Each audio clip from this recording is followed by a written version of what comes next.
श्री सद्गुरुदेव भगवान की, श्री गौ माता की जय। जय श्री राधे, जय जय श्री राधे, जय जय श्री राधे।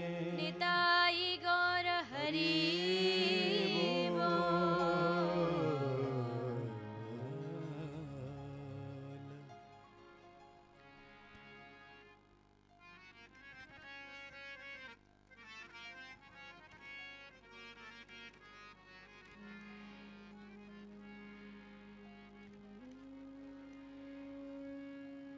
आइए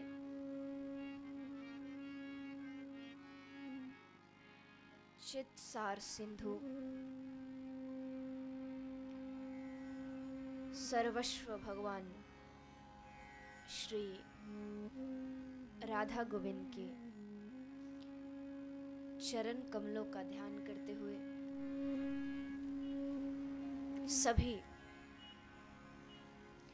श्रीमद् भागवत कथा के चतुर्थ दिवस में प्रवेश करें।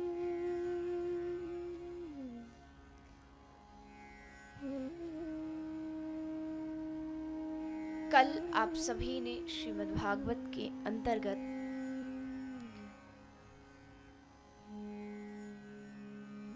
श्री सुखदेव जी महाराज जो परीक्षित को कथा में श्रवण कराते हैं, सब प्रथम षष्ठी प्रकरण प्रभु के भक्त श्री विदुर जी, विदुरानी, ध्रुव महाराज और श्री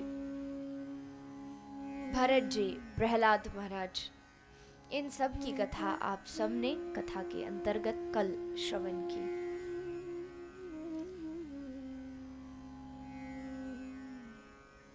आप सभी ने कल श्री प्रहलाद जी की कथा में श्रवण किया।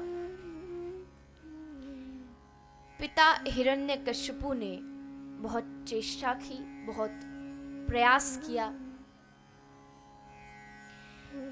कि प्रहलाद भगवान नारायण की भक्ति छोड़ के उसका भजन करे, उसी को अपना भगवान माने।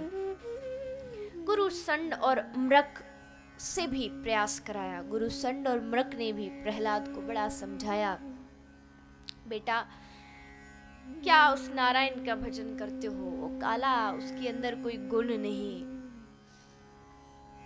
प्रहलाद जी कहते हैं, हे गुरुदेव, वो काला है कि गोरा है, वो सुंदर है कि गुणवान है कि उसके अंदर अवगुण है, मुझे कुछ नहीं मालूम। बस इतना मालूम है कि अगर मेरी सांस चलती है तो सिर्फ उसी की वजह से, मैं हूं तो सिर्फ उसी की वजह से।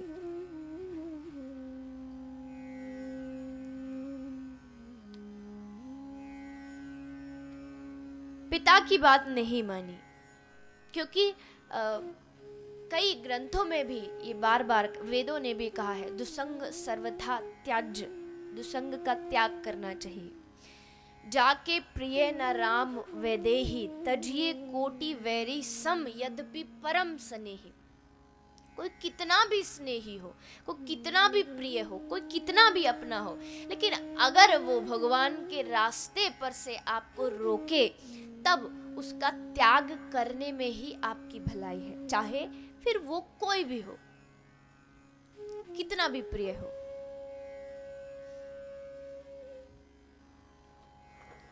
दुसंग सर्वथा त्याज्य। तो श्री प्रहलाद महाराज की बड़ी सुंदर कथा आपने श्रवण की। प्रभु खंबे से प्रकट हुए, वो खंबा जो हिरण्यकश्यपु ने तोड़ा। संत कहते हैं कि हिरण्यकश्यपु ने खंबे को तोड़ने की कोशिश नहीं की, उसने प्रहलाद के विश्वास को तोड़ने की कोशिश की। और भगवान अपने भक्त का विश्वास कभी तोड़ने नहीं दे सकते। एक बार कोई उनके मार्ग पर चल दे एक व्यक्ति उसकी आंखों पर पट्टी बांध के उसको दौड़ाओ, वो दौड़ता जाएगा, क्या पता कहीं गिर जाए, गड्ढे में गिरे, नाली में गिरे, कहाँ गिरे। लेकिन अगर आप भक्त हैं और विश्वास की पट्टी बांध के अगर आप आध्यात्म के मार्ग पर दौड़ोगे, कितना भी दौड़ो, आप गिरोगे नहीं। और गिर भी गए तो आंख की पट्टी खोल के देखना, वहां कोई गड्ढा नहीं होगा, वहां कोई नाली नहीं होगी, आप श्री राधा कृष्ण की गोदी में जाके गिरोगे। आपको भगवान कहीं गिरने नहीं दे सकता अगर विश्वास की पट्टी बांध के भी दौड़ोगे। पूर्ण विश्वास होना चाहिए। इस विश्वास की परिभाषा सब प्रथम एक छोटा सा बच्चा, उसकी मैया जब उसको गोदी में लेके खिलाती है, बड़े लाड से, बड़े वात्सल्य से, बड़े प्रेम से उसको दुलारती है, प्यार करती है, और फिर वो बच्चे को गोदी में लेके उसको बार बार आकाश में उछालती है ताकि बच्चा खुश हो, हंसे। उस बच्चे को जब आकाश में, मतलब हवा में जब वो उछालती है, तब वो बच्चा हंसता है। क्यों? क्योंकि उसको विश्वास है कि नीचे उसकी माँ खड़ी है, वो उसको कभी गिरने नहीं देगी, इसलिए वो मुस्कुराता है। बस यही विश्वास जिस दिन आपको भगवान पर हो गया, बस आपके जीवन की नैया पार है। अरे आप इतना तो सोचो, जीवन की छोटी छोटी चीजों में भी हम लोगों पर विश्वास करते। आप बस में बैठे हो, आपको बस के ड्राइवर पर विश्वास है, तभी तो आप बैठे हो। पर ना बैठे बैठे सोचते रहो, अरे इसको आती कि नहीं आती चलानी, कहीं एक्सीडेंट कर दिया तो, मर गए तो। उस पर विश्वास करना पड़ेगा अगर उसकी गाड़ी में बैठना है तो। एक डॉक्टर के पास जाते हो, डॉक्टर आप चाकू लेके आपके पेट को कभी यहाँ से फाड़ा, कभी यहाँ से, कभी सोचा अरे क्या पता इसने कहीं मेरी गर्दन काट दी तो। लेकिन डॉक्टर पर विश्वास है। अरे और तो और छोड़िए, एक जरा से बाल कटाने के लिए अनपढ़ जो नाई होता है उस पर भी विश्वास करना पड़ता है। छोटी छोटी संसारिक चीजों में जब विश्वास की इतनी महत्वता है, तो सोचिए कि भगवान के नाम पर आपको विश्वास हो गया, अगर खुद स्वयं भगवान पर विश्वास हो गया तब क्या होगा।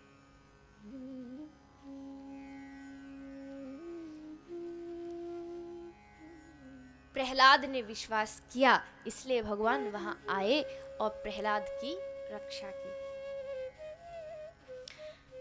अब आगे कथा बढ़ी।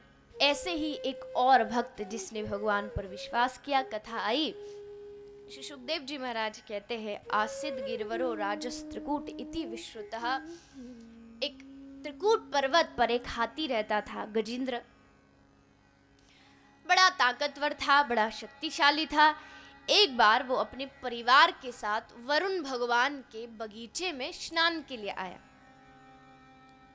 सरोवर में स्नान कर रहा था, अचानक एक ग्राह ने, मगरमच्छ ने उस गजेंद्र का पैर पकड़ लिया।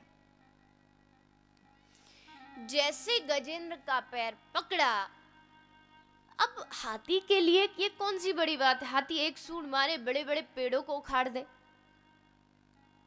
एक मगरमच्छ से पीछा छुटाना ये तो एक झटके में छूट जाएगा। लेकिन मगरमच्छ स्वयं काल बनके गजेंद्र के पैर को पकड़ लिया और बड़ी कोशिश की नहीं निकला। अब खुद थका तो परिवार वालों से मदद मांगी, भैया तुम मदद करो। और संसार कैसा है ये तो आप सभी जानते ही हैं। सुख में तो सब, एक कहावत कही जाती है कि हजारों दोस्त बन जाते हैं जब धन पास होता है। जब पैसा होता है तो सब, वो कल वाली बात आती है, सब फिर जूते साफ करते हैं। जब धन होता है सब सलाम ठोकते हैं। हजारों दोस्त बन जाते हैं जब धन पास होता है, लेकिन टूट जाता है गरीबी में जो रिश्ता खास होता है। गरीबी में तो जो अपने होते हैं वो भी सब बड़े स्वार्थी होते हैं। आपने देखा होगा कि जिस आदमी के पास सब कुछ है उसको कंधे पर जाके हाथ रख के बोलेंगे भैया किसी चीज की जरूरत हो तो हमें बोल देना, हम हैं, क्योंकि पता है उसके पास सब कुछ है, कुछ मांगेगा तो है नहीं। जिसको जरूरत है उसको जाके कहो ना।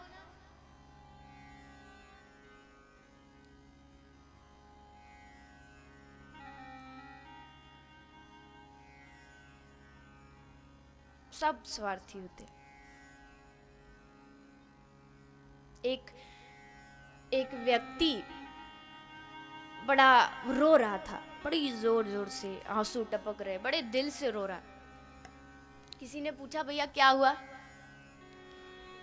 बोला मेरा एक भाई था जिसकी कोई संतान नहीं थी,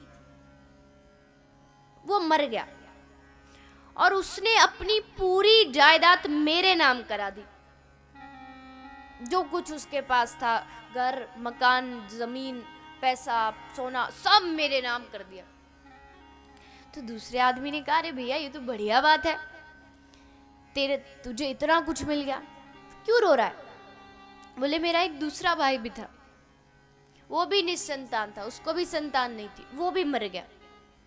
उसकी वसीयत खोल के देखी, उसने भी सारी जायदाद मेरे नाम कर दी, सब कुछ। बोले ये तो और भी अच्छी बात हुई, दूसरे की मिल गई। फिर क्यों रो रहा है? बोले मैं इसलिए नहीं रो रहा, मैं तो इसलिए रो रहा हूं कि तीसरा कब मरेगा। दो तो गए, वो तीसरा अभी भी बैठा, वो जाए तो दिल को।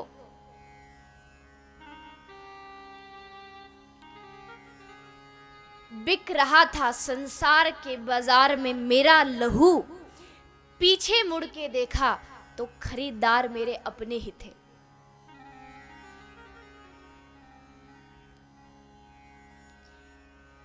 स्वार्थ लाग करहि सब प्रीति, ये ऋषियों ने ऐसे ही नहीं कहा, बड़ा अनुभव के बाद कहा। और ये अनुभव तो आप सब जितने भी बैठे हो सबको भी कहीं ना कहीं तो होगा कि ये संसार कितना आपका है और कितना नहीं है।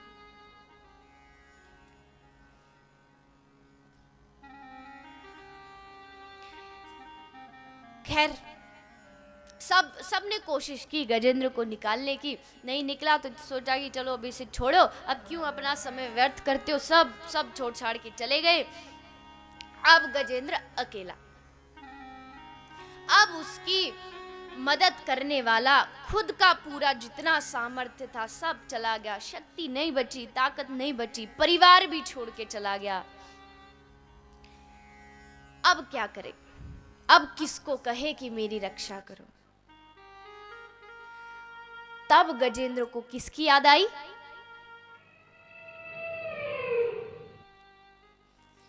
व्यक्ति भगवान की शरण में दो वजह से जाता है, ध्यान से सुनिएगा। व्यक्ति भगवान की शरण में दो वजह से जाता है, या तो आशा से या निराशा से। या तो आशा हो गई चलो भैया साथ गिरिराज जी की परिक्रमा दे आए तो हमारी सारी मनोकामना पूरी हो जाएंगी, आशा जगी। जा रहे हैं परिक्रमा लगाने, परिक्रमा के बीच में रेडियो पर क्रिकेट की कमेंट्री सुन रहे और लगा रहे परिक्रमा। परिक्रमा लगाते लगाते मुंह में सिगरेट चल रही है, लगा रहे परिक्रमा। लेकिन आशा है कि कहते हैं लोग कि गिरिराज जी सबकी मनोकामना पूरी करते, हमारी भी करें, इसलिए चले गए। ये तो हो गई आशा। या फिर हुई निराशा, जब दुनिया ने ठोकर दी, जब दुनिया ने लात मारी, जब कुछ नहीं दिखा, तब गया भगवान की शरण। अब पत्नी घर में लड़ेगी तो वृंदावन में तो अपने आप रुचि बढ़ ही जाएगी, फिर तो वैराग अपने आप जाग ही जाएगा कि दुनिया में कुछ नहीं है।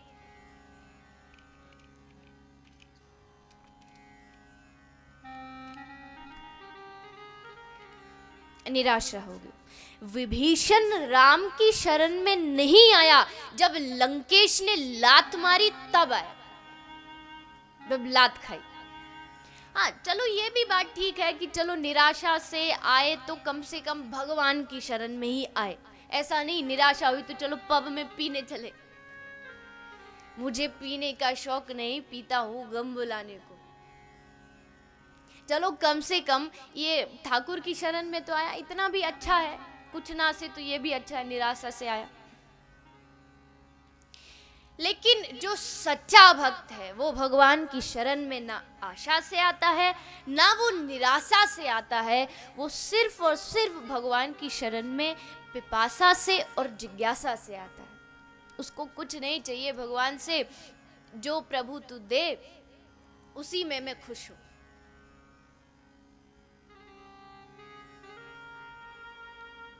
अच्छा, यहाँ पर एक बड़ी प्यारी सी एक दृष्टांत दिया जाता है, कई बार मैंने उसको कहा भी है। हमारे भारत के अंदर 3 बड़े महान संत हुए। 3 महान संत हुए जिनकी पत्नियां तीनों की अलग अलग थी। लेकिन आप जरा देखिएगा कि उन्होंने, तीनों संतों ने कैसे अपने भाग्य को भगवान की कृपा से जोड़ दिया। अपने भाग्य को जो भगवान ने दिया उसको कैसे भगवान की कृपा मान लिया। सबसे पहले संत हुए श्री एकनाथ जी, जो कि प्रभु के बड़े भक्त थे, और इनकी जो पत्नी थी ये भी भगवान की बड़ी भक्त थी। तो जब ये पूजा करते थे तो इनकी पत्नी भी साथ बैठती, पूजा करती, तो ये भगवान को जाके धन्यवाद देते, वाह प्रभु तुमने तो मेरे भाग्य खोल दिए। अरे ये पत्नी लड़ने वाली होती तो मेरा क्या होता, अब मैं भी भजन करूं, ये भी मेरी भजन में मदद करे, तो प्रभु ये तो तूने बड़ा अच्छा संबंध बैठा दिया। अच्छा, ये तो एक संत की बात हुई। दूसरे संत हुए श्री नरसिंह मेहता जी, गुजरात की ही पावन जूनागढ़ की भूमि पर। नरसिंह मेहता जी ये भी बड़े भक्त थे, लोगों को उपदेश देते थे, भैया संसार में कुछ नहीं है, कोई किसी का नहीं है। एक बार इनकी पत्नी की मृत्यु हो गई। अब लोगों ने सोचा कि अब नरसिंह मेहता की पोल खुलेगी। उपदेश देना तो बड़ा आसान है कि दुनिया में कोई किसी का नहीं, हमारा नहीं, लेकिन अब पता चलेगा जब खुद की बीवी मरी तब सर पीट पीट के रोएगा। तो जैसे श्री नरसिंह मेहता जी आए, आकर के पता चला कि इनकी बीवी मर गई, तो ये ना रोए ना हंसे, हाथ उठा के भगवान से बोले, भयो थयो भागी जंजाल, सुख थी बजसु श्री गोपाल। भला हुआ चली गई, अब तक इसका बोझ था कि इसको पालना है, परिवार को पालना। अब मैं अकेला रमता राम कहीं रहूं, कैसे रहूं, भोजन खाऊं ना खाऊं, अब तो सुख थी बदसू श्री गोपाल। इन्होंने भी भगवान की इच्छा में अपनी इच्छा मिलाई। वही तीसरे संत हुए श्री तुकाराम जी। इनकी बीवी तो बस पूछो ही मत, इतना लड़ती थी, ये उसमें भी खुश थे, कोई बात नहीं। अरे ये लड़ने वाली ना मिलती, प्रेम करने वाली मिल जाती, तो शायद भगवान में जो मेरा प्रेम है वो उसमें आ जाता। एक बार क्या हुआ, श्री तुकाराम जी गए थे कहीं सत्संग में। वो सत्संग करते थे, बैठ के कुछ लोगों को बिठा के बताते थे कुछ अच्छी अच्छी बातें। तो लोग आए सुनने के लिए, सबने सुना, कोई फल लाया, कोई फूल लाया, कोई कुछ लाया, भेंट में सब चढ़ा दिया। इन्होंने सत्संग विश्राम हुआ, अपने थैले में सब कुछ भरा, चल दिए घर की ओर। तब इनकी बीवी को किसी ने आके बता दिया कि आज तेरा पति बड़ा माल ला रहा है, बड़ा खाने को सामान मिला आज, तो खुश हो गई। लेकिन तुकाराम जी की आदत तो भक्त कभी अकेला नहीं खाता, वो बांट के खाता है। रास्ते में जितने भी लोग मिले, जितनों ने भी राधे राधे कहा, सबको जा जा के एक एक फल बांट दिया, सब बांट दिया, कुछ नहीं बचा। जब तक घर पहुंचे सिर्फ एक गन्ना बचा था हाथ में। गन्ना होता है ना, जिसको गुजराती में शिरडी बोलते हैं। गन्ने को लेके आ गए। अब पत्नी ने देखा कि तो खाली झोला लेके आए हैं। अब पत्नी को बड़ा गुस्सा आया, उसने दुर्गा रूप धारण किया, गन्ना छीना तुकाराम जी से और गन्ना पकड़ के जोर से उनके माथे पर मार दिया। गन्ने के 2 टुकड़े हो गए।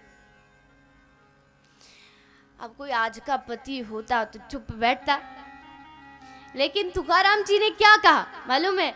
तुकाराम जी मुस्कुराते हुए बोले, वाह वाह, धन्य है तू, पत्नी हो तो तेरे जैसी। जब मैं आ रहा था रास्ते में एक गन्ने को लेके, तो बार बार सोच रहा था इसको मैं खाऊंगा कि इसको अपनी पत्नी को खिलाऊंगा, लेकिन तूने अच्छा हिसाब कर दिया, ले आधा तू ले ले, आधा मैं ले लूं।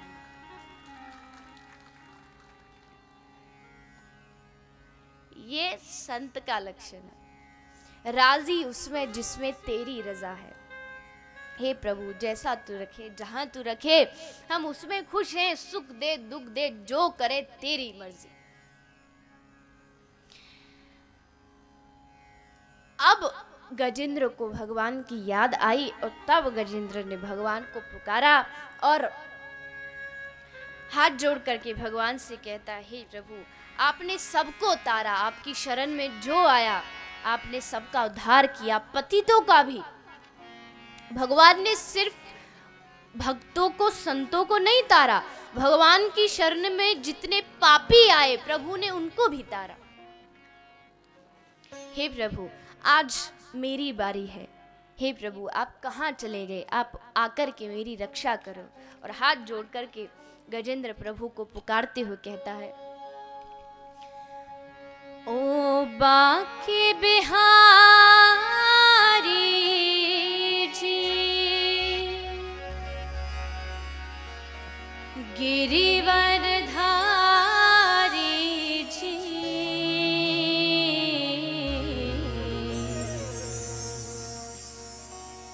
जाए छिपे हो कहाँ,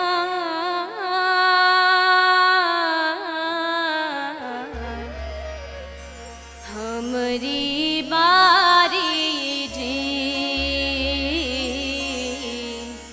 हमारी बारी जी।